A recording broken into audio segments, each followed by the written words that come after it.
I never imagined that inviting someone into my family's life would turn into a war zone. But when you have a stepmother-in-law who can't have children of her own, the situation becomes precarious. I'm not usually one to hold grudges, but when she started calling my baby her little girl, something snapped inside me.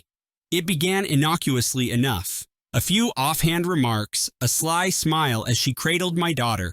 I was grateful she cared about my child, but her actions crossed an unspoken line. My baby was mine, not hers. I felt an overwhelming sense of protectiveness, a fierce determination to shield her from the unwelcome advances of someone who had no right to claim any part of my daughter's life. It wasn't that my stepmother-in-law was entirely heartless. She was a broken soul, haunted by her inability to have children. Over the years, her longing for motherhood had warped into something dangerous, a twisted substitute for her lost dreams. I had heard whispers from family gatherings, subtle hints of her misery, but nothing prepared me for the moment she publicly declared, "She's my little girl," as if my baby had been reborn in her image. I felt my blood boil, my protective instincts flare. I decided then that I would not let her lay claim to my daughter's affection or our family's warmth. At first, I tried to keep the peace. I politely reminded her that my child was my own, that her role as a stepmother-in-law was to support, not to undermine. But each gentle correction was met with increasing hostility. I began noticing small, almost imperceptible acts of sabotage, derailing my daughter's routines, making offhand comments that undermined my authority. The tension escalated until one day, after a family dinner filled with forced smiles and bitter undercurrents, I drew the line. I told her, firmly and without hesitation, that if she continued to overstep her boundaries, there would be consequences. That was the beginning of a bitter feud that none of us had foreseen. I'm not proud of the revenge I sought, but I can't deny that every step I took was in the name of protecting my baby. I felt betrayed by someone who was supposed to be a part of our extended family, someone whose presence should have been a blessing. Instead, she had become a constant source of torment, a shadow looming over every joyous moment with my daughter. And so, my mind was set on a course of calculated retribution, a path that would leave no doubt that my child belonged solely to me and to no one else. I spent sleepless nights replaying every encounter, every harsh word she uttered. The betrayal cut deep, and my determination to shield my daughter only intensified. Every passing moment reinforced that I must act decisively, drawing a clear line between us. I vowed then that no one would dare infringe upon our peace. My resolve solidified, fueling the fire for inevitable retribution. Things escalated quickly after that fateful conversation. The next few days were a whirlwind of tension and suppressed fury. My stepmother-in-law began to behave erratically, her once subtle glances now replaced by glaring stares that pierced through the silence.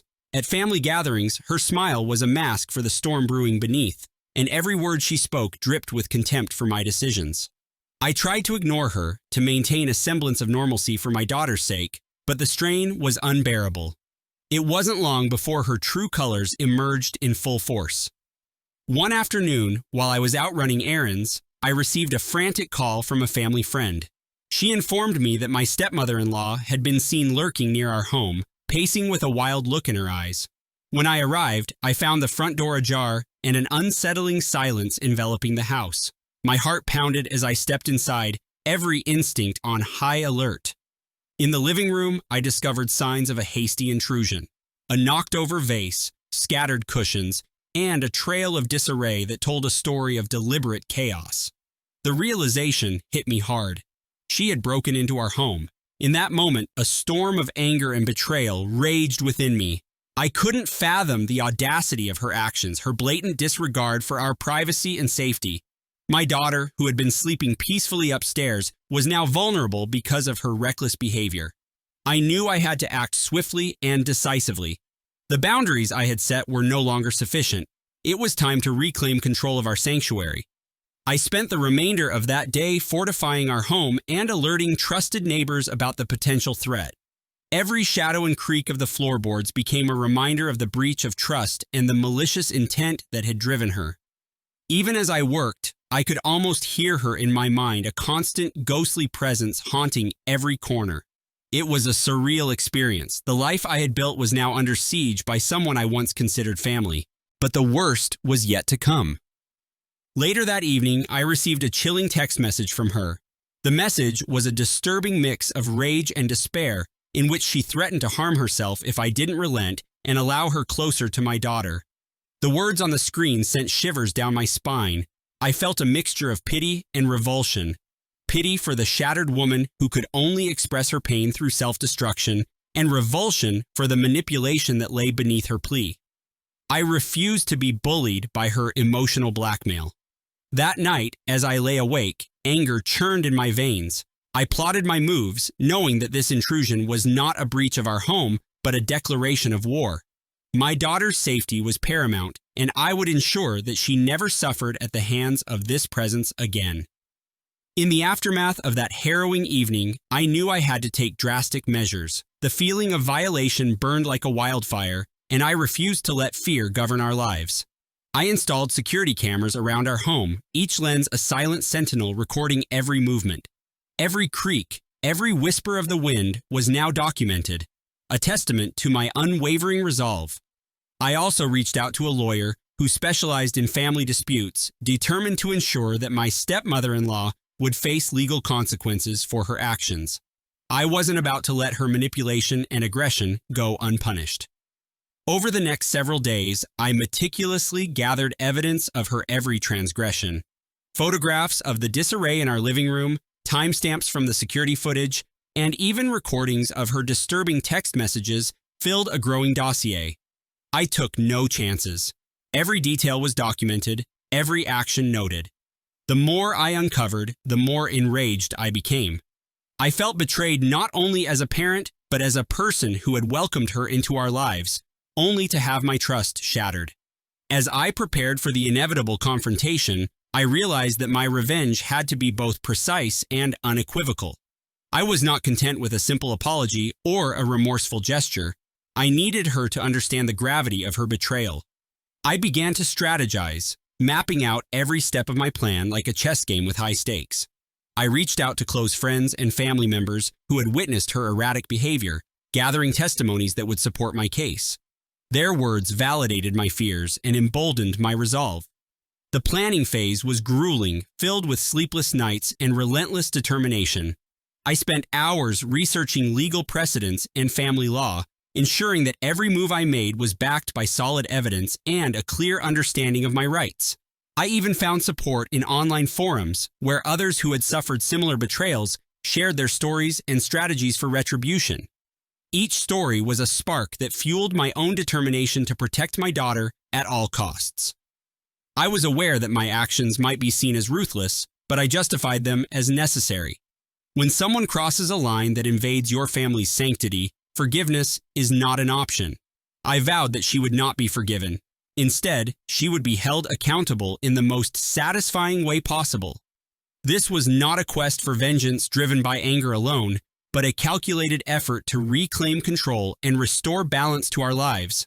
I knew that every decision I made from that moment forward would be etched in history as a testament to my unwavering commitment to my daughter's well-being.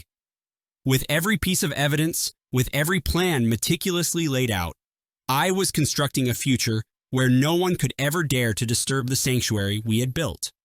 This final push of determination solidified my resolve, marking the turning point in our battle for a peaceful future. One day, as the tension reached its boiling point, I received an unexpected visit from my stepmother-in-law. It was a crisp morning when she arrived unannounced, her eyes red from crying and her demeanor uncharacteristically subdued. I greeted her at the door, my heart pounding with a mixture of apprehension and steely resolve. She didn't speak immediately. Instead, she lingered in the hallway, as if gathering the courage to confess her inner turmoil. Her silence was more disturbing than any outburst. Finally, she broke the stillness with a trembling voice. "I'm sorry," she whispered, and in that moment I saw a glimmer of vulnerability that I had never witnessed before. But the apology was half-hearted, laced with a bitterness that revealed her true intentions. I reminded her, firmly and clearly, that apologies were not enough to erase the scars of betrayal. I had set boundaries for a reason, and she had crossed them with reckless abandon. The conversation quickly devolved into a heated exchange. I demanded that she acknowledge the gravity of her actions, to understand that her intrusion into our lives had consequences far beyond a simple misunderstanding. As the argument escalated, her emotions spiraled out of control. With tears streaming down her face, she began to shout, her voice cracking with anguish. "I just want to be a part of her life," she cried, her desperation echoing off the walls. "She's my little girl, too." The words, once a source of comfort for her, now served as a weapon against me. I could feel the betrayal in every syllable. In that charged moment, I realized that her breakdown was not an isolated incident, but a culmination of years of unfulfilled desire and pent-up resentment.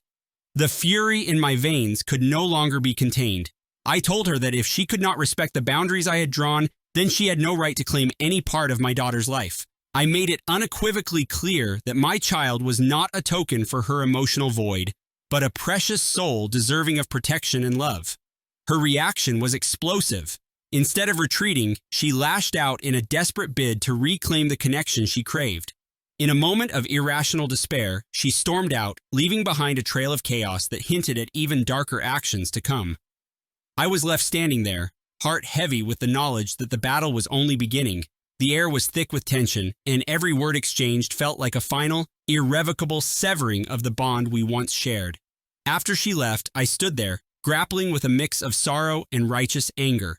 I realized that this confrontation was merely the prelude to a long, hard-fought battle. A battle where I would not relent until my daughter's safety and our dignity were restored. I felt a grim satisfaction, knowing that she had finally pushed me to the edge. My resolve hardened, and I embraced the coming war with unyielding strength. With the confrontation behind me, I shifted my focus entirely to building an impregnable case against her. Every piece of evidence, every tearful testimony from family members and friends was compiled into a formidable dossier. I presented the evidence to my lawyer, who assured me that the law would favor a victim of such egregious intrusion. It was a small victory, yet a powerful affirmation that I was not alone in this battle. I scheduled a meeting with the authorities to discuss the break-in. As I recounted the details, I felt the weight of every sleepless night and every anxious moment. The officer listened intently, his face grave, acknowledging the seriousness of the breach. I knew that this legal process would be long and arduous, but I was prepared to see it through. I wasn't merely fighting for retribution. I was fighting to restore a sense of security and honor to our home. Meanwhile, the fallout within the family was palpable. Relatives who had once been charmed by her feigned vulnerability now saw her for what she truly was, a manipulator, a threat, and a disgrace. Conversations shifted, and her influence waned as more family members distanced themselves from her toxic presence. I found solace in the support of those who stood by me. Their unwavering loyalty a balm to my wounded pride. They reminded me that boundaries exist for a reason and that those who violate them must face the consequences.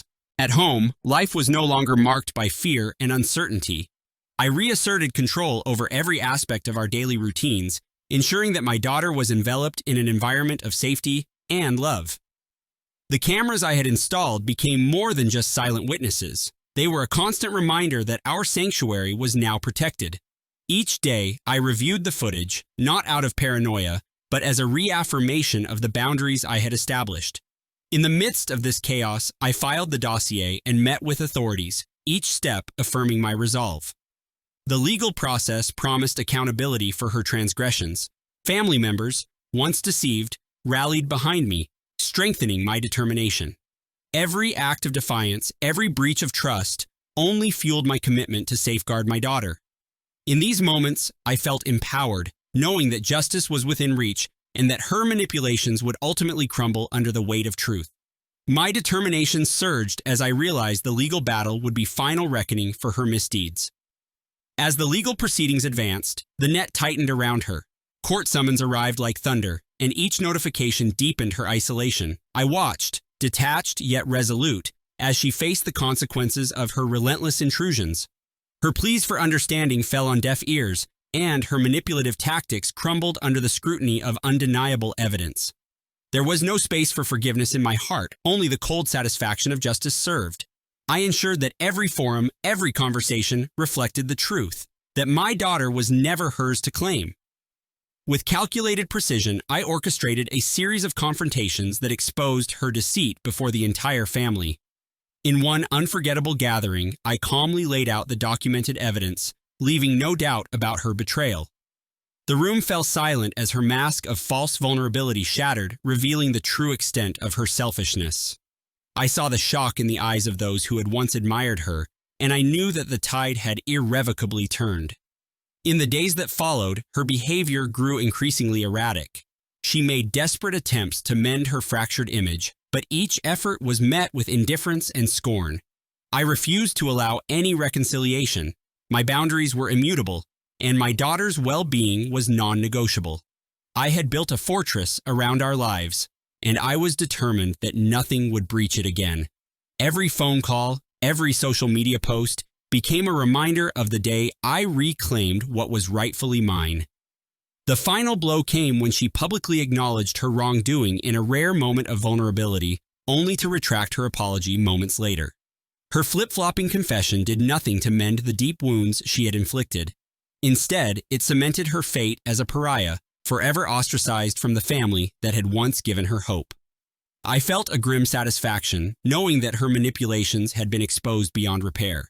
There was no room for second chances. She had chosen her path, and now she would have to bear the consequences. In that moment of cold, unyielding justice, I finally understood that revenge was not about stooping to her level. It was about asserting my right to protect my daughter and reclaim the sanctity of our home. The battle had been long and arduous, but every calculated move had led to this victory. As I watched her fade into insignificance, I felt an overwhelming sense of closure. My daughter's laughter returned to our home, pure and untainted by the shadows of deceit. I had done what was necessary, swift, decisive, and without forgiveness, and in doing so, I ensured that our future would be free from her toxic influence. In the quiet aftermath, I reflected on the journey that had led us here. Each sacrifice, each tear shed, had paved the way for this hard-won triumph. I embraced the silence, knowing it signified both an end and a new beginning, a promise that my daughter would always be safe from the shadows of betrayal. I stepped forward with pride, our future finally reclaimed and radiant.